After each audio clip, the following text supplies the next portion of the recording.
following show is a paid program.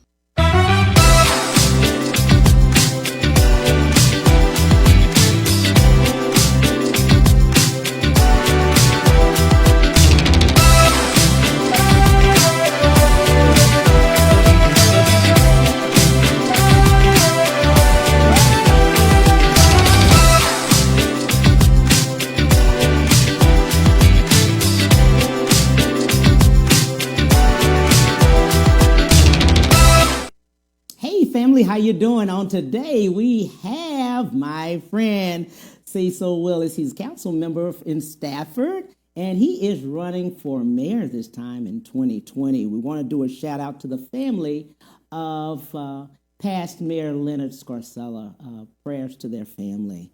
And I just wanted to say thank you for coming. Well, thank you, Cam. I've looked forward to this for quite some time. I appreciate you so much. We're just going to jump right into this. Good. First 36 years of being council member at Stafford. Wow. Yep. Started in 1979 and stuck with it through thick and thin.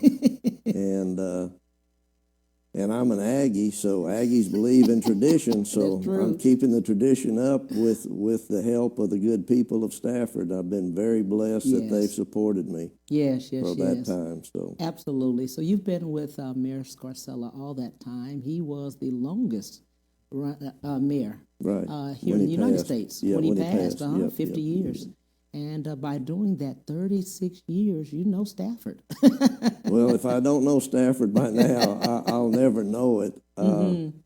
When I was in 1973, I was driving through here, and the population sign said 3,729 or something, and now we're over 18,000. Wow. But my first connection with the mayor is in 1976. I ran for the water board. And Mayor Scarcella was president of the water board before he went over to become mayor. So if you want to know about something, you ask somebody that knows something about that instead of an amateur. So when I had a question, an issue, or concern about the water, I would call the mayor, and we would work through that, and he would help me. So absolutely, he's kind of been a mentor since 1975. And then in 79, when a position on council came open, I just ran and moved over to council, just following his path. Absolutely. In looking at, I love Stafford, a lot of things that you all have. One of the major things I really like is no city property tax. A lot of people don't know that. Let's talk about that a little bit. Well, since 1995, we've operated this city for 25 years on zero property tax. Wow. And from the information we have, we are the largest city in the state of Texas with zero property tax. Absolutely. And people just don't understand it, and probably we do not tout it and promote it enough. Right. It's a benefit to attract residents, businesses really. Yes. And it's the residential and the commercial. There's no tax on any dirt or building to the city in Stafford. And that's what I love about the city. It's such a unique place to be. And just you all have operated your budget on that for all of those years. Yeah. And with yourself going into this, you have that knowledge. So straight from, let's just say day one, going in, you're already prepared. Well, there will be no learning curve. There will be no internship. Right. If I'm blessed to have the people of Stafford select me, it will simply be moving from one chair to another chair.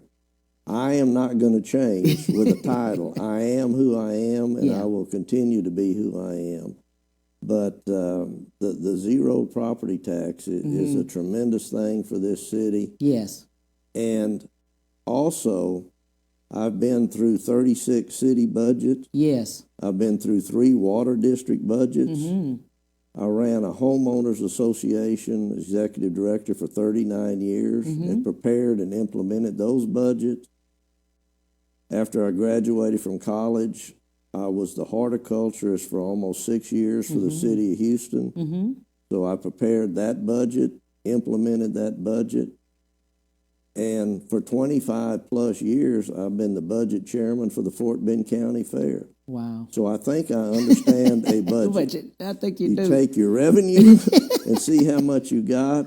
Right. You add up your expenses. Yes. You balance it, and you do the things that are most appropriate and beneficial for the citizens, and you keep a significant and as large a reserve as you can, because you never know what's coming down the road, like COVID, hurricanes, train derailments. Yes. And we've had them all in Stafford. Yes. And absolutely. we're still here. And There's still zero here. property tax. My God. Just looking at this now, 36 years you've been in here. Why run for mayor? Well, you know why there's a vacant position. Yes. And that's a tragedy to all of us. Right. And it's not something I took lightly. I took plenty of time to think it out. Yes.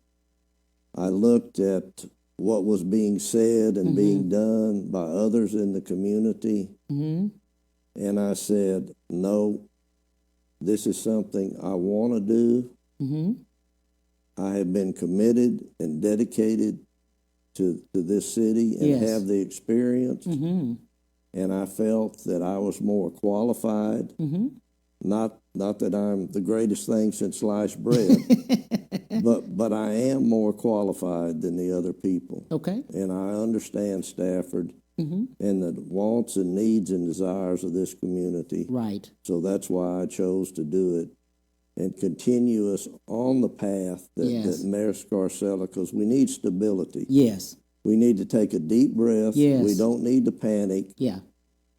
There's bumps, there's glitches in life. This is one, but I look at it as an opportunity, not a challenge, an opportunity to redefine who we are, tweak some things, and keep us moving steady on this path, which is work and has which been successful for Stafford. It has. And like I said, I really love the city in itself because you have so many great uniquenesses about it.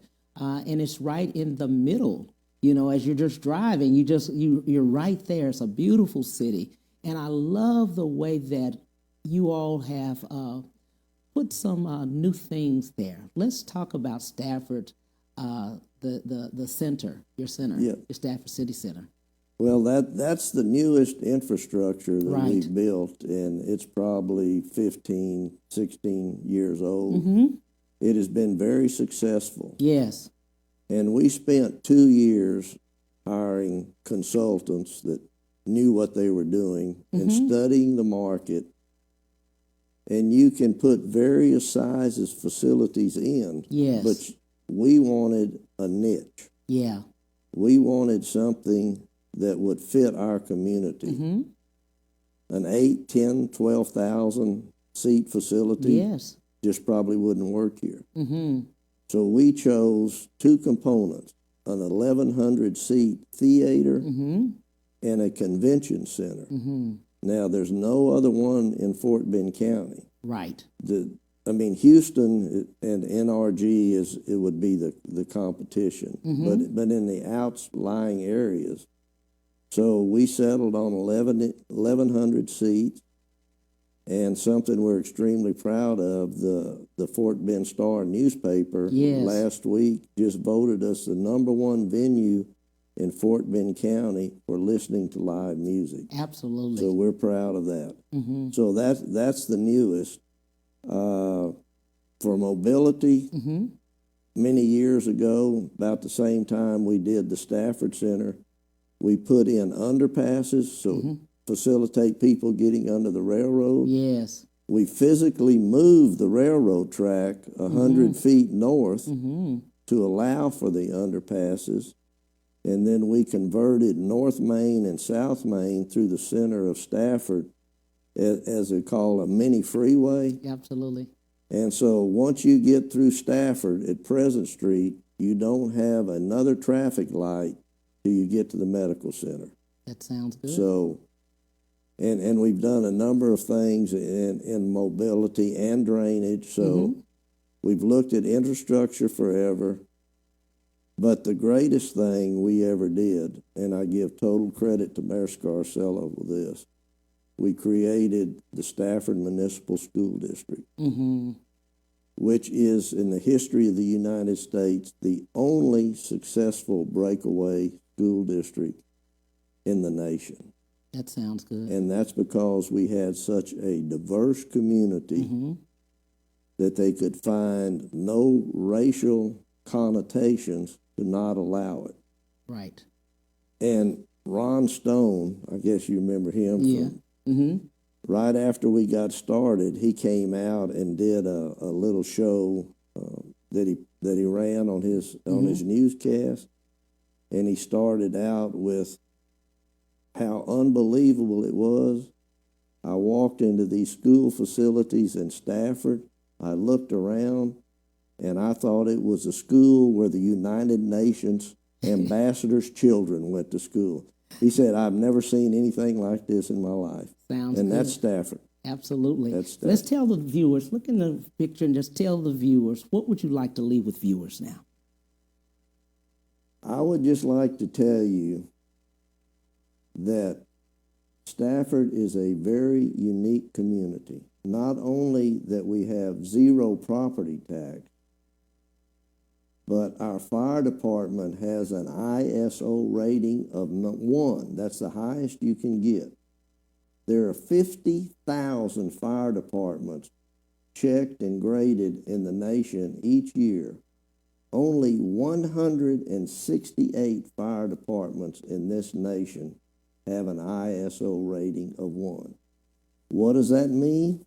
It means your insurance to your residents and your businesses is at a lower rate because of the exemplary rating you have on your fire department. The other thing is, and I have touted it everywhere, and it's right here on my flyer, that Stafford embraces, endorses, and loves the diversity of this community. It is a quality that this community has. And we are so appreciative of it. And that is one of the reasons why I have always said there's a special bond between the residents and the government they have in Stafford. Because government cannot do the things that government does unless they have the support of the people. And the people of Stafford have always supported their government because it's open, it's transparent, it deals with facts, and it states the truth. Now, sometimes that's difficult, but that's what you need to do in government. And finally, our shining star, if you will, is the Stafford Municipal School District. It was created for the children of Stafford to give them the best opportunity we could, and we are financially able to do that, of a premier school district. You get one chance at an education, and that's why we did that for the children of Stafford.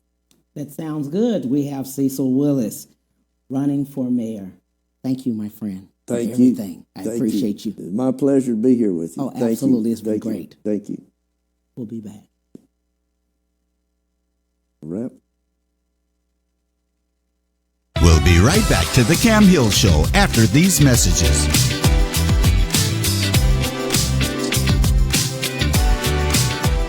Houston's only Cadillac to your door dealer, Ron Carter Cadillac, delivers test drives to your home or office. For a limited time, get $16,000 off all in-stock Cadillac 2019 XT5 crossovers and $19,000 off all in-stock 2019 CT6 sedans. Or experience the first ever 2020 Cadillac XT6 Premium Luxury Collection. Only $519 with $1 down for 39 months lease. Or purchase and receive 0.9% APR for 72 months with no payments until November. RonCarterCadillac.com.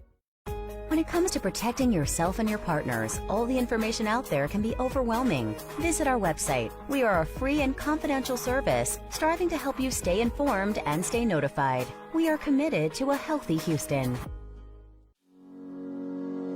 Houston's only Cadillac to your door dealer, Ron Carter Cadillac, delivers test drives to your home or office. Drive the new 2020 Cadillac XT4, only $399 a month, or the new 2020 XT5, only $429 a month, both for 39 months lease with just $1 down. Or purchase the XT4 or XT5 and enjoy 0.9% APR for 72 months with no payments until November. RonCarterCadillac.com.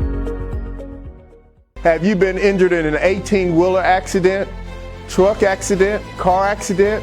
Was someone texting and ran into the back of you, not paying attention? It doesn't matter what it is. Give me a call, Attorney Willie Powles. We'll fix it today. The number is 281-881-2457. Again, that number is 281-881-2457. We'll fix it today. Call Attorney Willie Powles. And now back to the Cam Hill Show.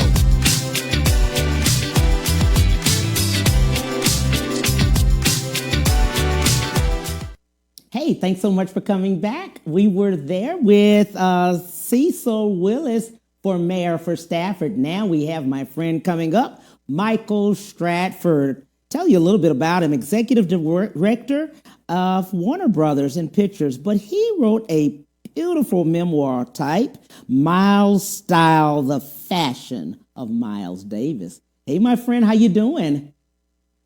All good, Cam. How are you? I had to dress up today. I saw fashion. You look great. I said, I'm not going to get Michael to tell me that I'm not trying to do it. Man, I love Miles Davis' style. Oh, my God, the fashion he had. He was very much just a creative individual, whether it was in the kitchen, in the closet, Yes. musically, painting. Everything was a creative expression. So his clothes were definitely one of the strongest aspects of that. I love that. You being an executive director of Warner Brothers, why so a book about Miles Davis? Well, I've always, music has always been a large part of my life, from my days in radio to the record business. And even though I'm not physically in the music business anymore, I still love music. Mm-hmm. And Miles Davis has always been a really fascinating personality to me. And as I got more into his music, I got more into him as a person. There are over 24 biographies on Miles in print now. Mm-hmm. And almost all of them always talked about or mentioned what a sharp dresser he was. But they never did much more than that. And as I continued to learn more and more about him and see amazing pictures throughout his life, I could see that he had an incredible personal style. And it just felt like it would be a fun project for me, just as something to do. And I always thought it would be cool to add a book to the Miles Davis library. I tell you, we have some pictures of some of the great styles that Miles Davis had, some of the looks and things like that, some of the fashions that he had. Well, just looking at that, but we do want to just do a shout out and do something about his love that just passed, right?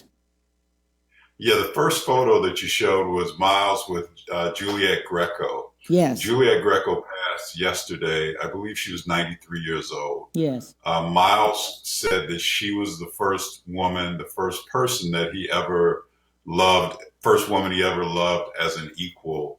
And when he went to France in the late 40s, as a young man, I think he was 22 or 23, he met her.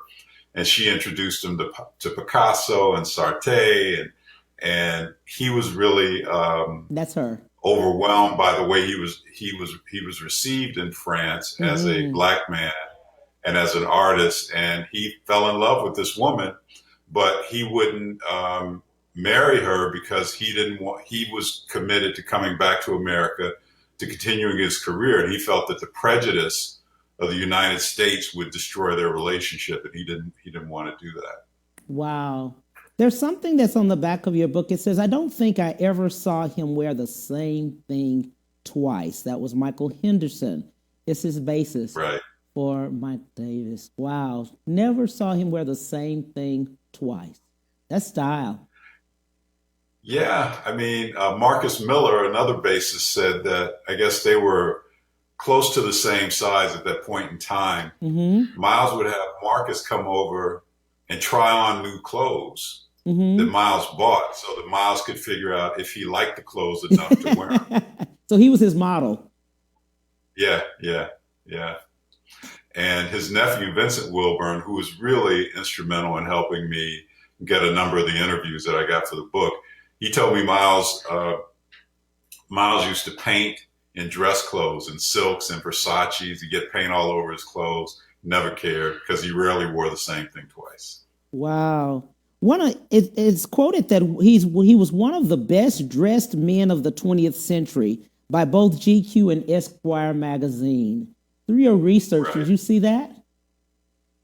Yeah, absolutely. I mean, he was so distinctive and he never followed trends. Mm-hmm. And he understood what looked good on him. He understood what fit him well. And he had very, very particular opinions about what he wanted, what he didn't want.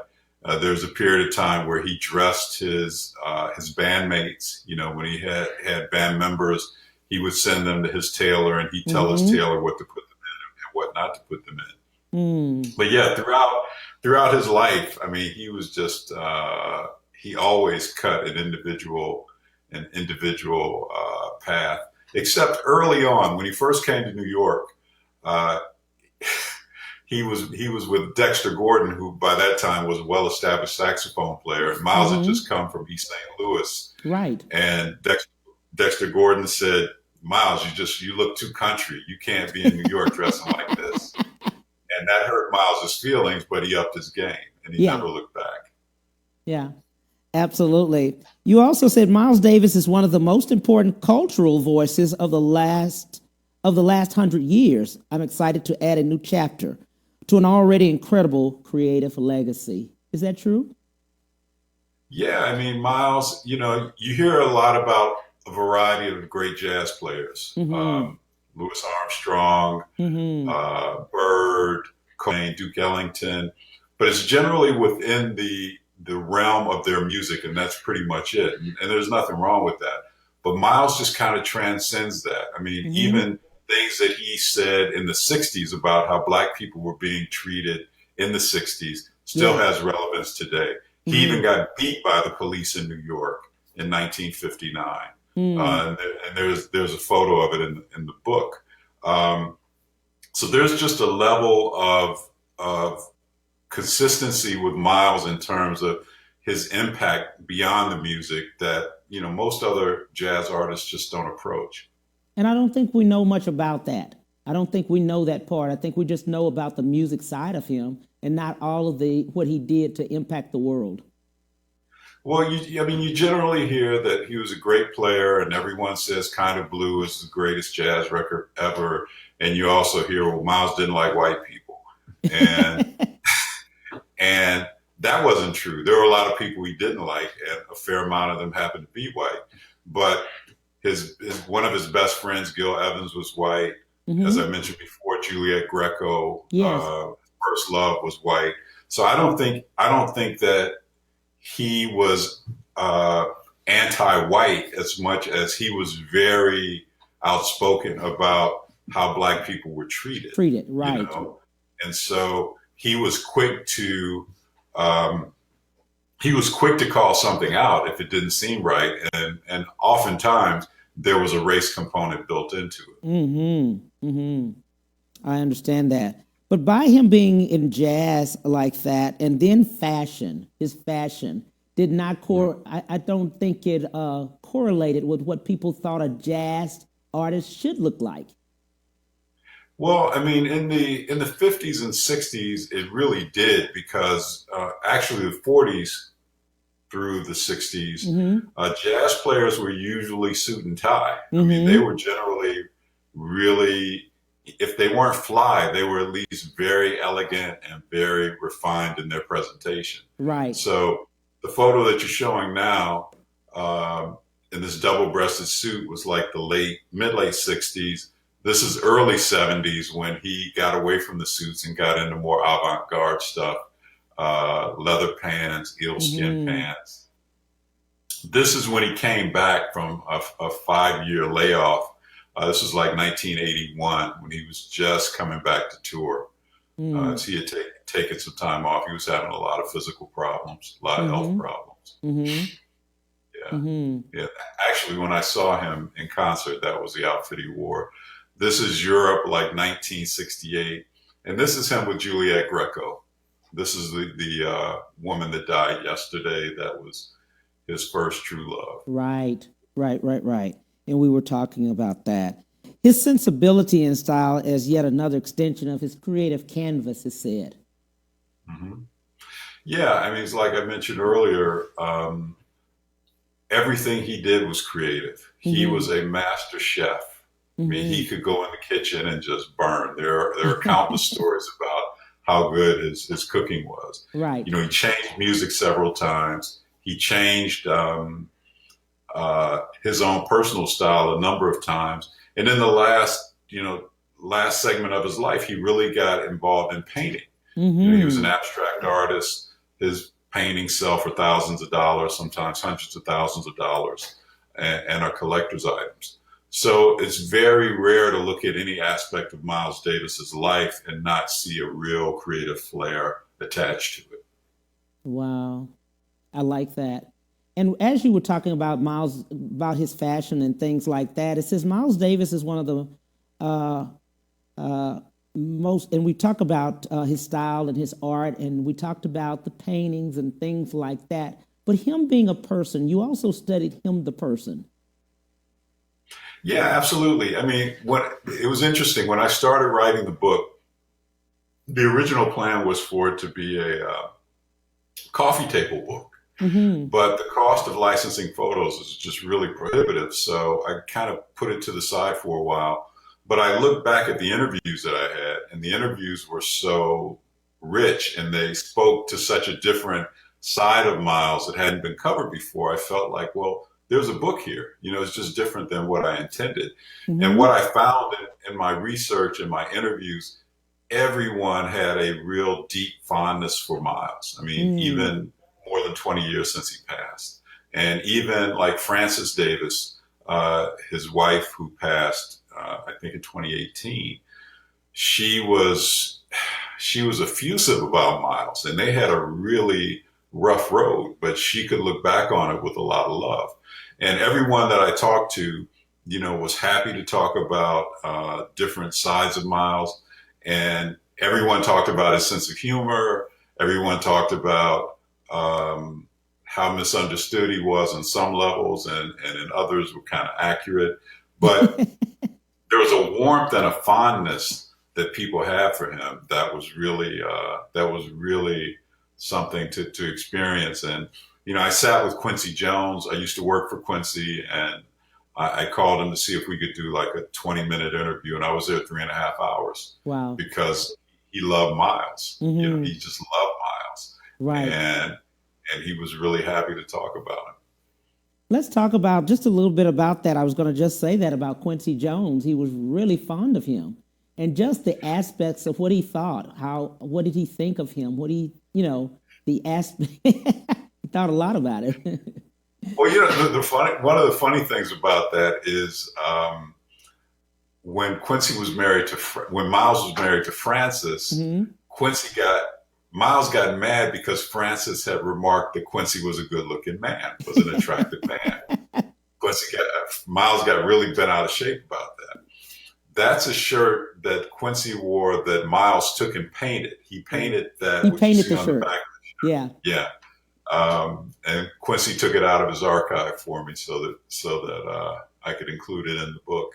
But he just said that Miles had a real tough exterior, but he said he was really a sweetheart. He just didn't like to show it, and people really didn't know how to access it. But he said that he was the kind of guy that if he was with you, he was 100% with you, and if he wasn't, there was nothing you could do to get him back. But, you know, the last major concert that Miles did was for Quincy, the Montreal Jazz Festival in 91. and he played his old songs from the 50s, which he had said he would never play again. As a matter of fact, he said, if I ever play that stuff again, I'll drop dead.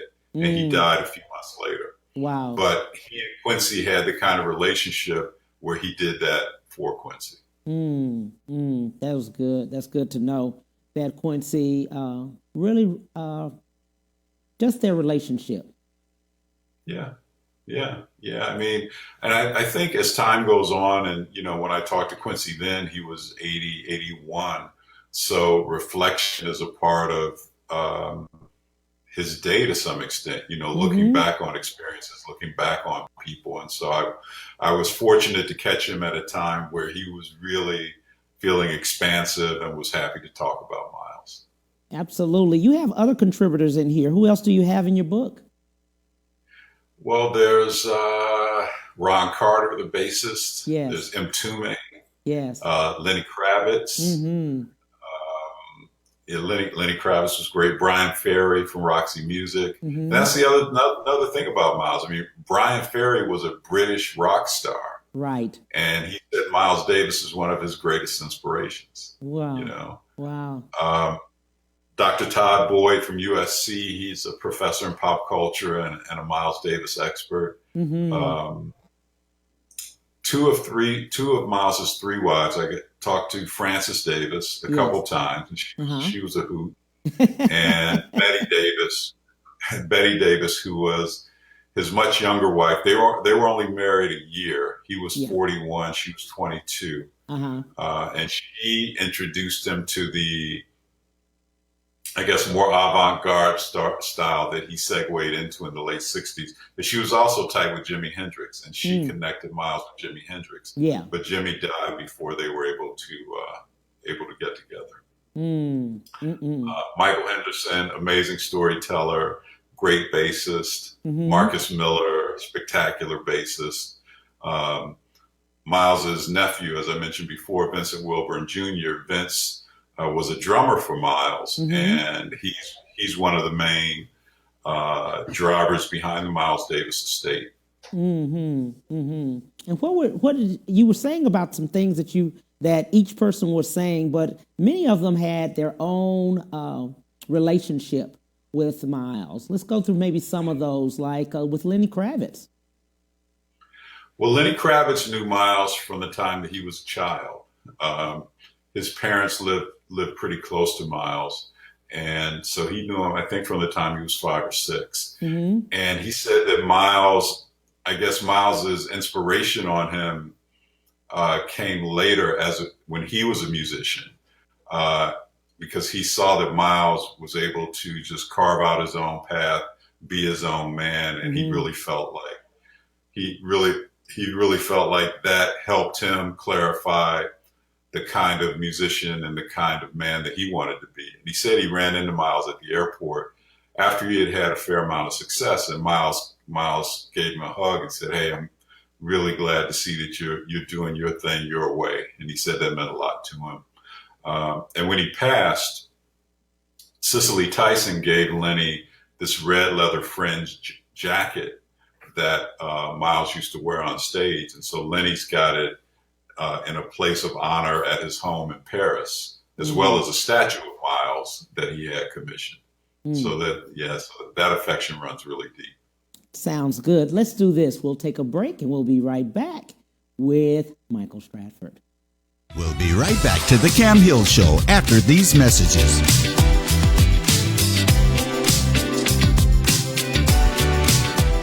Houston's only Cadillac to your door dealer, Ron Carter Cadillac, delivers test drives to your home or office. For a limited time, get $16,000 off all in-stock Cadillac 2019 XT5 crossovers and $19,000 off all in-stock 2019 CT6 sedans. Or experience the first ever 2020 Cadillac XT6 Premium Luxury Collection. Only $519 with $1 down for 39 months lease. Or purchase and receive 0.9% APR for 72 months with no payments until November. RonCarterCadillac.com.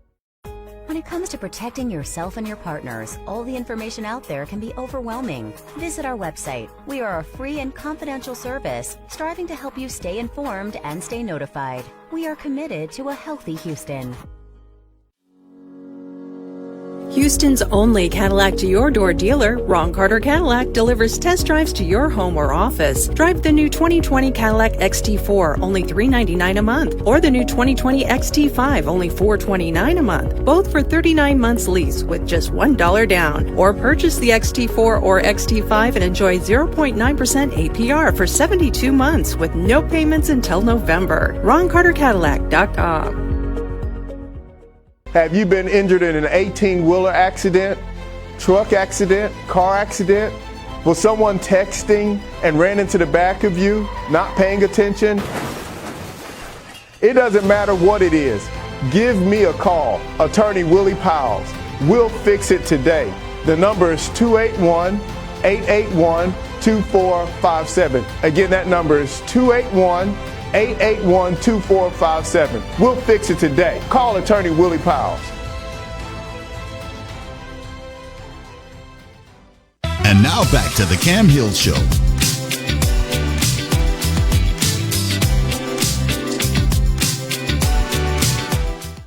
Hey, we are back with Michael Stradford. Let's pick up where we left off with some of the contributors that are in the book.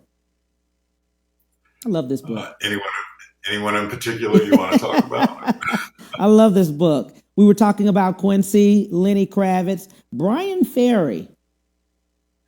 Yeah, Brian Ferry, lead singer of the glam rock band Roxy Music. They were one of the more influential rock bands of the 70s. And Ferry is acknowledged as one of the best dressed guys of the 20th century as well. And, you know, Roxy Music is about as far away from Miles Davis as one could get musically. But Brian Ferry really responded to Miles Davis's acoustic music in the 50s and his particular personal style. And, you know, he mentioned that just the way Miles carried himself and the way that he was always challenging himself creatively to find new lanes of music to explore and inspired him. And so, you know, throughout Roxy Music's career and Brian Ferry's individual solo career, you know, they cover a wide spectrum of music. And the fact that more than, 40, 50 years since he was first exposed to Miles, to still have a particular regard for him that he could speak about with such clarity and such real appreciation, I thought was really something. Absolutely. You said Lloyd Boston. Yeah, Lloyd Boston is a fashionista. He's yes.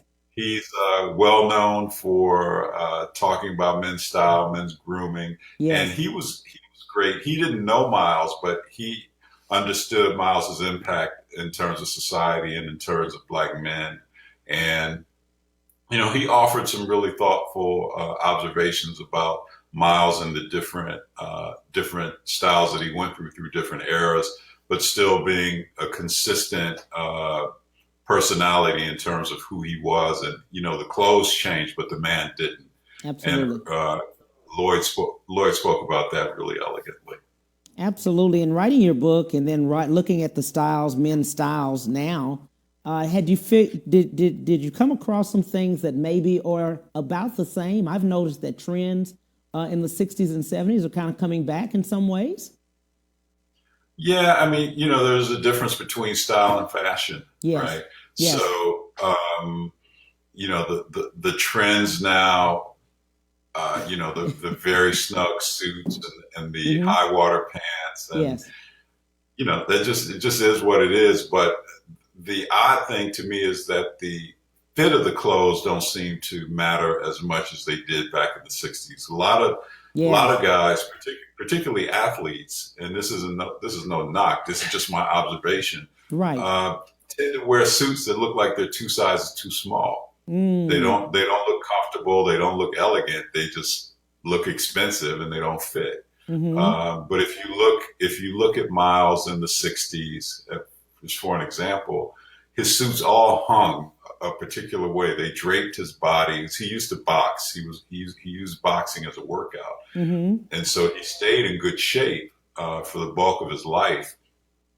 And his clothes fit him really well, but he was very particular about how he would want a jacket to hang, Yes. because when he played the horn, there was a silhouette that he had. Mm-hmm. And if the jacket didn't hang right, then the silhouette would be off. Right. So I think that there is for someone like Miles, there was a level of precision and detail that doesn't seem to exist for a lot of today's fashion mavens. But to each his own. Right. And I'm glad you mentioned there's a difference in style and fashion. There's a true difference in that. Yeah. I mean, I don't know. I think that, with Miles, it was a style. He wasn't trendy. I mean, the things that he wore because he liked them and they made sense for him. And he didn't really care what anyone thought, even to the end of his life. I mean, the last 6 or 7 years of his life was really, I still can't figure out what he was doing, because he was heavily into Japanese designers, and the clothes, he looked like an outer space pimp with these big shoulder pads and pajama pants. And by that time he was wearing a big Jerry curl wig, but that was him at that point in his life. That was him. That was how he wanted to present himself. And he did. It didn't matter that that wasn't the style. It was like anything he wore, it was because it said, this is who I am. This is who I want to be, or this is what everyone else is doing, so let me do it. And now that you see, because you've been in music for a long time and you've been in the industry for a long time, do you see others that maybe have the same, or they have taken this and said, hey, I really like his style, Maybe they're doing something. I'm sure there are quite a few. I mean, I don't immerse myself in today's music as much as during my heyday at programming Magic 102, for example. Yeah. Because today's music isn't really made for me. But there are guys like Lenny Kravitz who he has a personal style that fits him, and he's not trying to make it fit anybody else. Right. And I'm sure there are other artists who do the same thing. Harry Styles, a young kid from the UK, he's got his own personal style that works for him. That's pretty cool. Yes. But I don't really. I think as time goes on, particularly with this pandemic, I'm pretty much walking around in sweats all the time now. so clothes it just isn't impacting me the way it might have a few years ago. Yeah, absolutely. I love that. In talking about your book and you doing it as a fashion for him, Miles Davis, what would you like for others to know about this book? Because it's excellent. What would you like them to know? Thank you.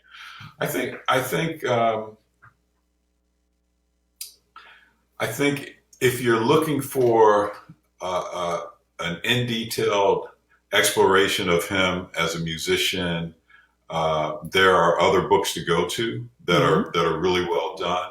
If you're looking for an examination of him as a person in terms of his style, what the times were when he was working, how the culture affected him, how he affected the culture, and also some intimate views of Miles from people that knew him well. I think that this book provides a unique window into that isn't really readily available anywhere else. I like that. And I'm so glad that you did it, because it does give you an in-depth look into the style, who he was, and personality many times goes with fashion and style, your personality. So you pick up on that in here. Yeah. I mean, he could be mercurial, and his fashion could be too. His style could be as well. I think he seemed committed to being his natural self, whatever that was, and it expressed itself in all these different ways that it did. and he left it up to you to figure out if you could deal with it or not. You know, like I think about, you know, in a way, it's kind of difficult to talk about the book today coming behind the result of the Breonna Taylor decision yesterday. I mean, it's just mortifying. You know? But I think about, you know, if Miles were here, I'm sure he'd have a really strong point of view, right? And it would be consistent with who he had been his entire life. You know, so he's not one of those guys, or he wasn't one of those guys where you could never know what his politics were, or never know how he felt about things beyond the music, because, you know, some people say, well, you know, I'm just an artist and my political views shouldn't matter, or this shouldn't matter. And he wasn't that guy. Right. He wasn't that guy. And I feel sure that he would have some very strong feelings about, you know, not only the results of the Breonna Taylor hearing, but everything that's been going down for these last 30 or 40 years. Absolutely. And we had mentioned about voting, because that's coming up. The voter registration here, I know, is October the 5th is the last day, and October 13th through the 30th here in Texas. You're in Los Angeles, but here in Texas is the 2 weeks for our early voting. And then November 3rd, of course, is the election day. But voting is serious. It is so critical. It's like you cannot drive it home strong enough. Right. I mean, if there's ever been a time that voting matters, this is it. Yeah. This is really it. Yeah. And if you have an opportunity to vote, you just have to do it. It's just one of the things you have to do. You know, regardless of the inconvenience or the difficulty, you know, get some help. If you have the right to vote, you got to exercise it. My God, I'm telling you. Now, you are in the California area. Mm-hmm. And I'm in, Warner Brothers is in Burbank, and I'm in the town next to Burbank called Studio City. You know, just a few minutes from the city itself, from LA itself, from Hollywood. And COVID has happened there too, just like us. Absolutely. Absolutely. Yeah. But we've been staying home, staying safe, and really minimizing our external contact. Unfortunately, you know, my wife and I get along great, and we've got 2 dogs, crazy dogs, to keep us entertained, as well as a couple kids. So, you know, we've got our own little community here, and we're good. That sounds good. I'm telling you. What would you like to leave with viewers? Just, you know, if you have a chance, check the book out. If you're interested in Miles Davis, if you ever wanted to know more about Miles Davis, check this out. Now, where would they purchase the book? Where can they get it? You can get it on Amazon. You can also get it on my e-commerce site, which is milestylebooks.com. That's milestylebooks.com. And there's a discount there, and I send a signed autograph copy if that's something that you'd be interested in. Oh, sounds good. Now, what's next for you? Well, I'm going to step out of the screen for just a second. I did another book called Black to the Movies. Okay. And it hasn't come out yet. I'm not exactly sure when I'm going to put it out, but it's kind of a memoir of, you know, my career post radio, as well as a number of movie reviews from, say, the 60s through last year. So that's finished. That was a lot of fun because there are essays and movie reviews and some just career observations, and it was fun to put that together. That's fun. That's some good stuff. Yeah. Anything else?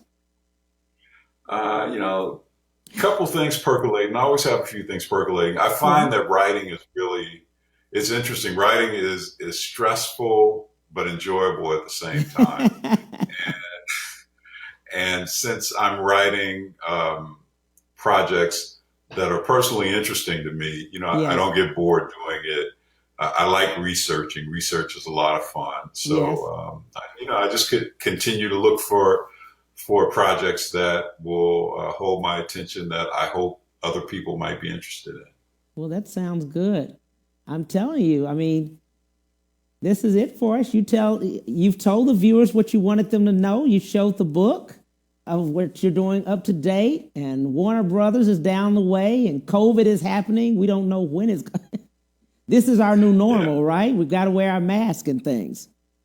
Got to wear the mask. It's not that hard. It's just really not that hard. Wow. And knowing people that have had COVID and have gone through it, it's like it's so not worth the risk. Mm-hmm. It's really not worth the risk. Mm-hmm. So, but I appreciate you having me on. I miss Houston. I especially miss Shipley's Donuts. Those donuts were, oh my God. Don't even remind me. I just went there today. Love Shipley's. Yeah, but Houston was, I was only there a year. I programmed Magic 102 from 89 to 90 before I came out to LA, but made some good friends in Houston and love the city. I love that town. So I'm really honored and appreciative that you would have me on your show. Thank you so much. I'm telling you, I love this book. It is Miles Style, The Fashion of Miles Davis with Michael Stradford. I thank you, my friend, for everything that you're doing, everything that you're leaving, not only to the city, to Los Angeles, but the world. You're impacting the world, my friend. Thank you so much, Cam. And we'll be looking forward to the next book. Absolutely. Talk to you soon. Thank you so much. Hey, on tomorrow, we will have Farrell Phelps and Sonia Graham. They will be in studio with me on tomorrow, 12:30 to 1:30 Central. See you then. Bye.